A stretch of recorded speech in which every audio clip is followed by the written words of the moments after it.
Experiment 951, Lucid Exploration.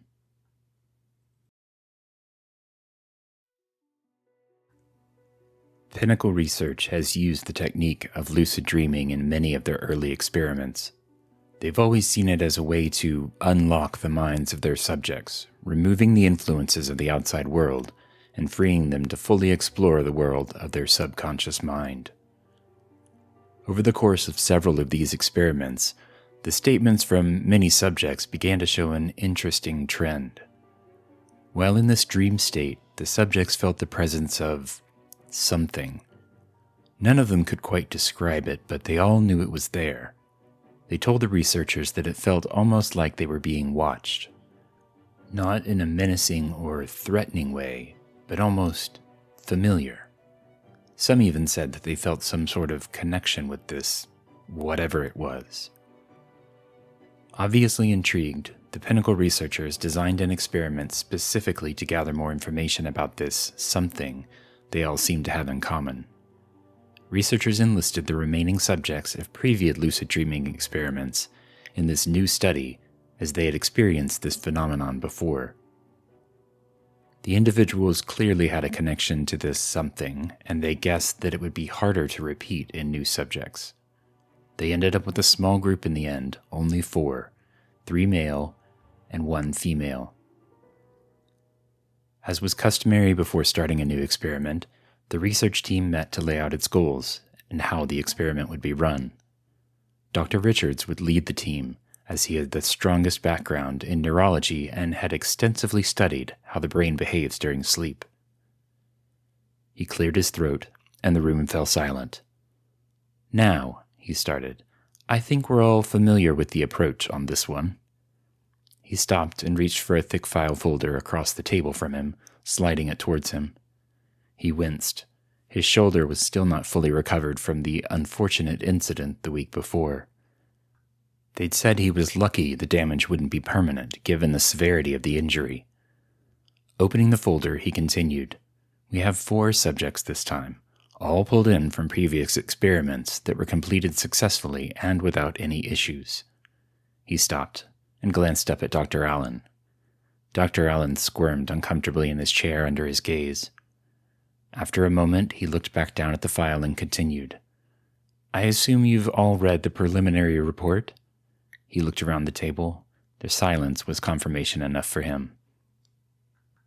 "We need to figure out what this something is that the subjects have all talked about.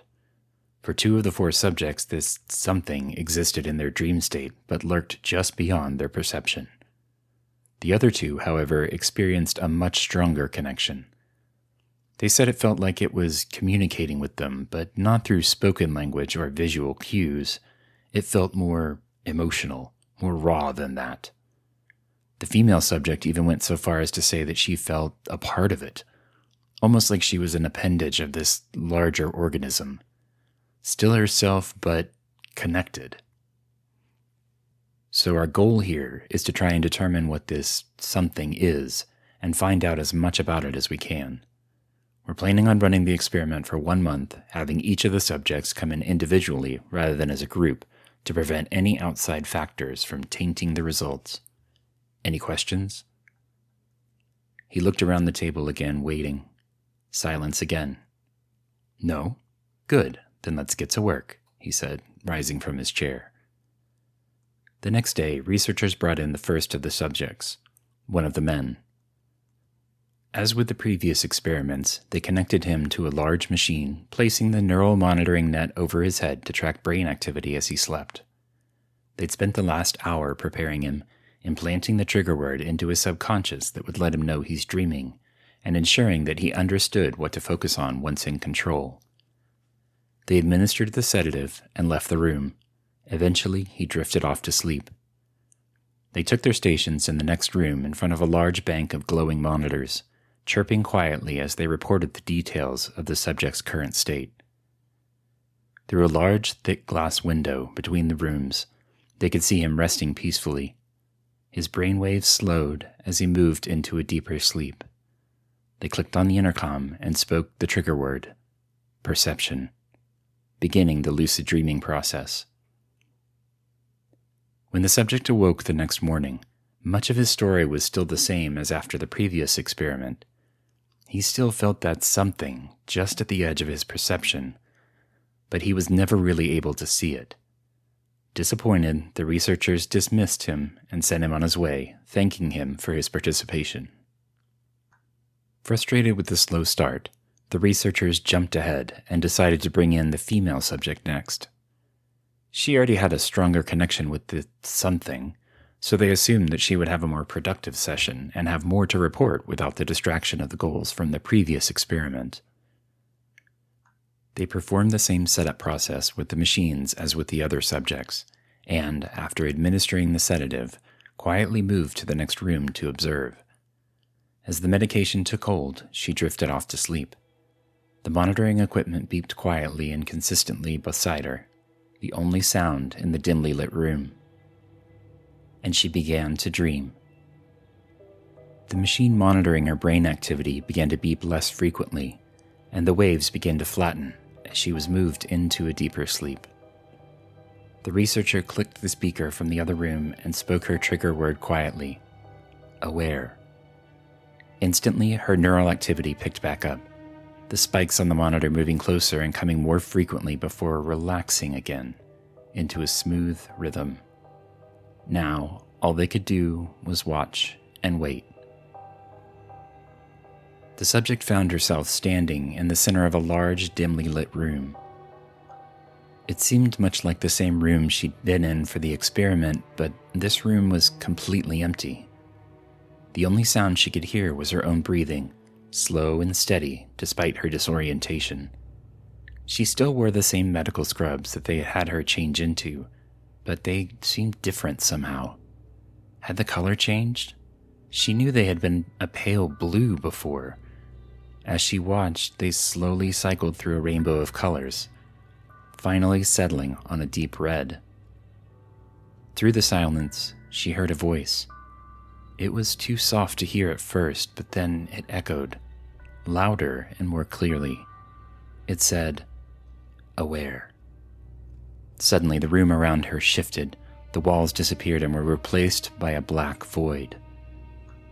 She found herself floating freely through this void, now keenly aware that she was dreaming. It took some time for her mind to adjust. Her mind had gone a bit fuzzy, but she could still remember the goals the researchers had walked her through. Something tickled in the back of her mind.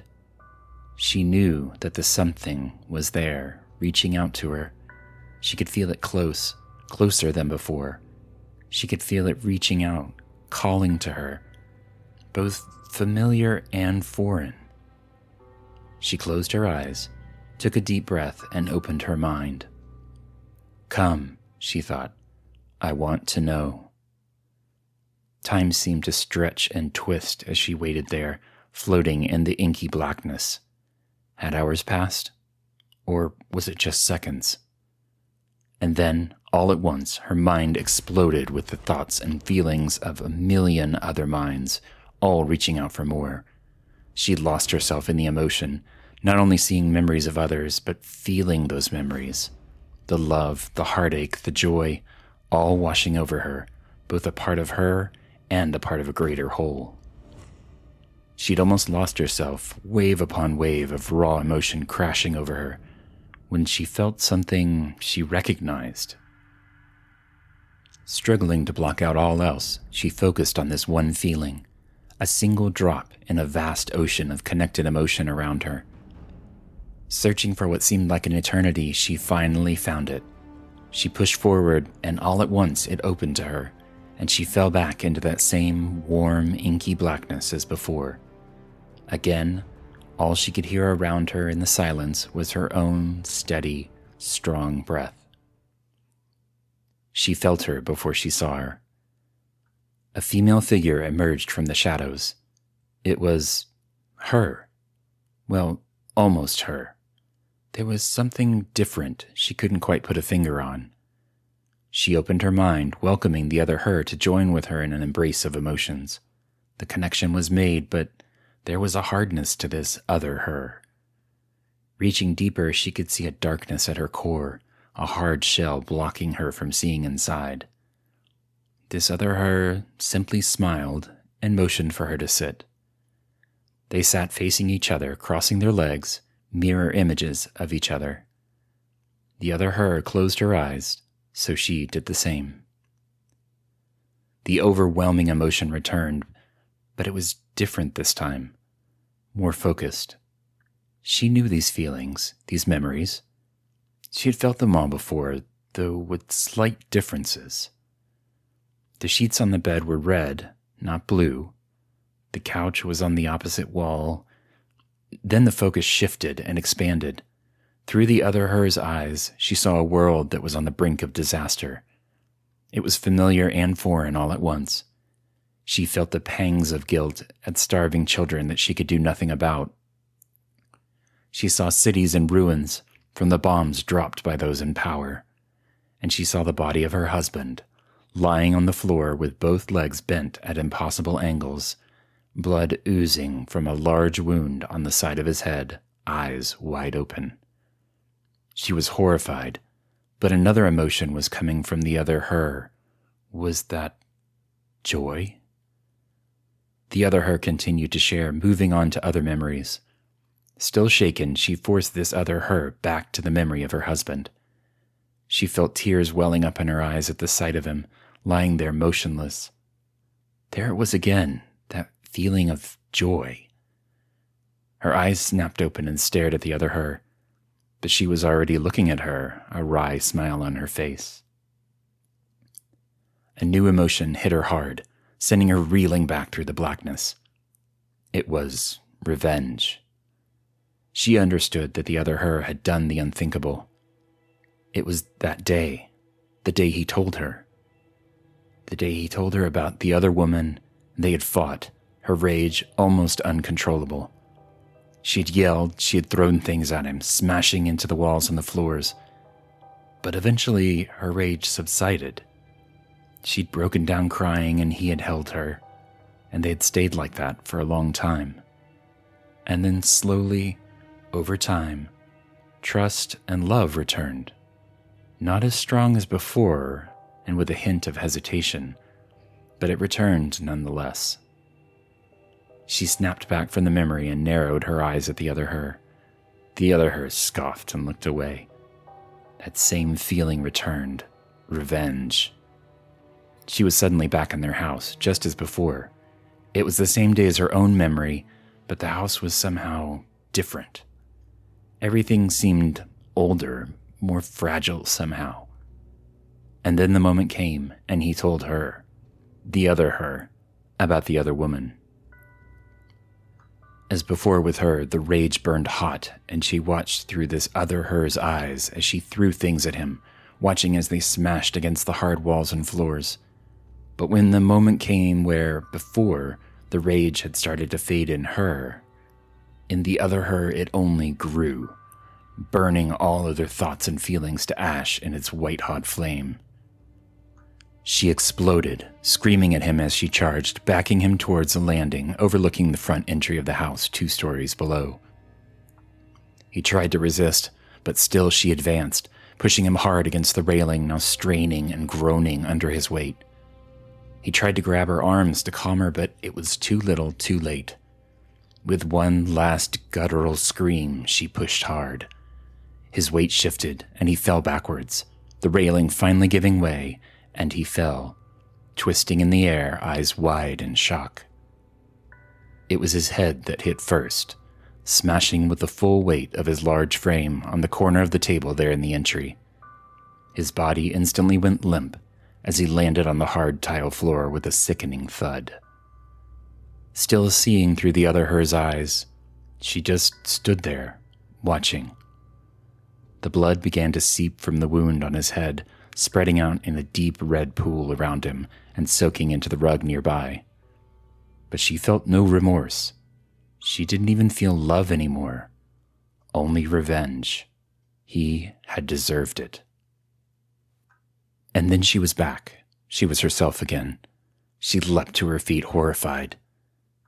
But the other her only sat still, a slow smile spreading across her face.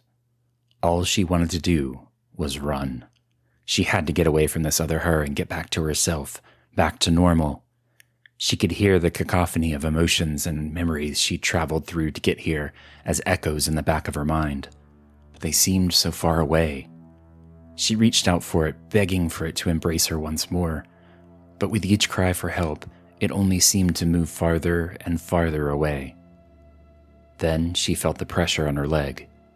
That same inky blackness that had once been warm and inviting had turned cold and was crawling its way slowly up her body, pulling her down into itself. She cried out for help, but the other her didn't move. Was she doing this? The blackness moved up her body, inching its way up, immune to her struggles. It was moving faster now, and it quickly made its way up to her shoulders. She was struggling for her life, weeping and pleading for help as it covered her mouth, cutting off her cries. Without a sound, her head sank below the blackness, and there, left alone in the silence, was the other her. And there was still only one emotion: revenge. She awoke the next morning there at the Pinnacle facility, a bit groggy from the medication and exhausted despite remaining asleep all night. The researchers, still in the next room, gave her a chance to fully wake up before beginning their post-experiment questioning about her experiences. She smoothed down her hair, it having come loose sometime during the night, and looked curiously around the room. Not so different after all, she thought. There was a light knock on the door and it opened, her husband standing there with a smile on his face. He closed the door behind him and started towards her, talking excitedly about how happy he was that she was all right and that as soon as he could, he'd take her home and make her more comfortable. It was this last part that triggered something familiar inside of her. Home. Home wasn't a happy place. Home was where he told me. Home was where we fought. Home was where she had killed him the last time. Her body began to tense as the anger welled up inside of her once again. Now that familiar emotion filled her mind, blocking out all other thought. Revenge. Wires dangling from the machines nearby caught her eye. She grabbed them and ripped them from their connections and charged towards her husband, screaming. He took a step back, confused, and fell backwards, landing hard on the linoleum floor, his back slamming against the metal door. She took advantage of this moment of confusion and wrapped the wires tightly around his neck. She firmly planted both knees on his chest and leaned back, pulling the wires tight around his neck using her full weight. He clawed at the wires, trying vainly to loosen them, gasping for breath. Every muscle in her body screamed under the strain of her rage.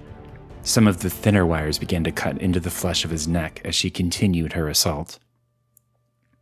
Blood trickled from the wounds as the cuts grew deeper, pooling around him on the floor.